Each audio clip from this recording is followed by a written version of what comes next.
नमस्कार दोस्तों, मैं हूं देवेंद्र चौहान और आज हम बात करेंगे आईपीओ की। आईपीओ यानी इनिशियल पब्लिक ऑफरिंग किसी कंपनी के सफर का वो पीढ़ी ढाब होता है जहां वो आम आदमी से जुड़ ढहती है, उसे अपने सपनों का हिस्सेदार बनाती है। आईपीओ में निवेश के अपने फायदे हैं तो कुछ नुकसान भी। आईपीओ के जरिए कंपनी अपने शेयर आम जनता को बेचती है और पूंजी जुटाती है। इससे कंपनी को विस्तार करने और नए प्रोजेक्ट्स में निवेश करने का मौका मिलता है, लेकिन निवेशकों के लिए यह एक जोखिम भरा कदम भी हो सकता है। आज हम इस वीडियो में आईपीओ की पूरी प्रक्रिया को समझेंगे, कैसे एक कंपनी आईपीओ के लिए तैयार होती है और इसमें निवेश करने से पहले आपको किन बातों का ध्यान रखना चाहिए। आईपीओ के लिए कंपनी को कई कानूनी और वित्तीय प्रक्रियाओं से गुजरना पीढ़ी ढाहता है। इसमें अंडरराइटर्स की भूमिका भी महत्वपूर्ण होती है, जो कंपनी के शेयरों की कीमत तय करने में मदद करते हैं। आईपीओ में निवेश करने से पहले आपको कंपनी की वित्तीय स्थिति, उसके भविष्य के प्रोजेक्ट्स और बाजार की स्थिति का विश्लेषण करना चाहिए। सबसे पहले कंपनी को यह तय करना होता है कि उसे आईपीओ के जरिए कितनी पूंजी जुटानी है। यह निर्णय कंपनी के वित्तीय लक्ष्यों और बाजार की मौजूदा स्थिति पर निर्भर करता है। यह पूंजी उसके भविष्य के प्लान, कर्ज चुकाने या नए प्रोजेक्ट्स में निवेश करने के लिए हो सकती है। इसके अलावा कंपनी अपने विस्तार और विकास के लिए भी इस पूंजी का उपयोग कर सकती है। कंपनी एक इन्वेस्टमेंट बैंक या अंडरराइटर की मदद लेती है।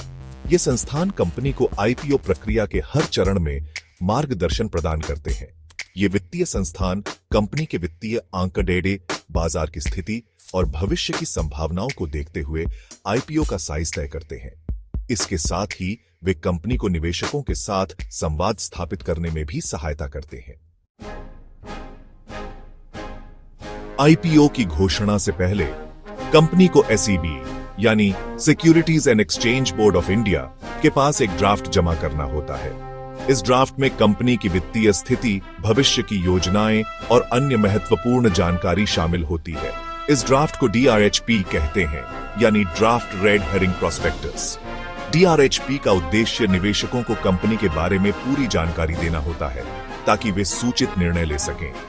एसईबी यह सुनिश्चित करती है कि कंपनी निवेशकों से कोई भी महत्वपूर्ण जानकारी न छुपा रही हो और सब कुछ नियमों के मुताबिक हो। डीआरएचपी को मंजूरी मिलने के बाद ही कंपनी आईपीओ के लिए आगे बढ़ सकती है। मंजूरी मिलने के बाद कंपनी अपने आईपीओ की तारीख तय करती है और निवेशकों को सूचित करती है। अब बात करते हैं आईपीओ के सबसे दिलचस्प पहलू की, शेयर की कीमत कैसे तय होती है।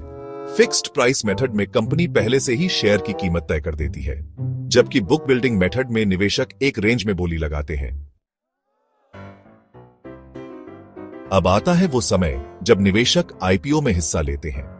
ब्रोकर के जरिए आप आईपीओ के लिए आवेदन कर सकते हैं और जितने शेयर खरीदना चाहते हैं उसकी बोली लगा सकते हैं। बोली की प्रक्रिया समाप्त होने के बाद कंपनी और अंडरराइटर तय करते हैं कि किस निवेशक को कितने शेयर मिलेंगे।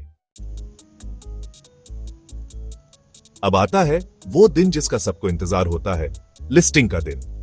इस दिन कंपनी के शेयर बीएसई या एनएसई जैसे स्टॉक एक्सचेंज पर सूचीबद्ध हो जाते हैं और उनकी खरीद बिक्री शुरू हो जाती है। दोस्तों, आईपीओ निवेश का एक शानदार मौका हो सकता है, लेकिन याद रखें, हर आईपीओ सफल नहीं होता।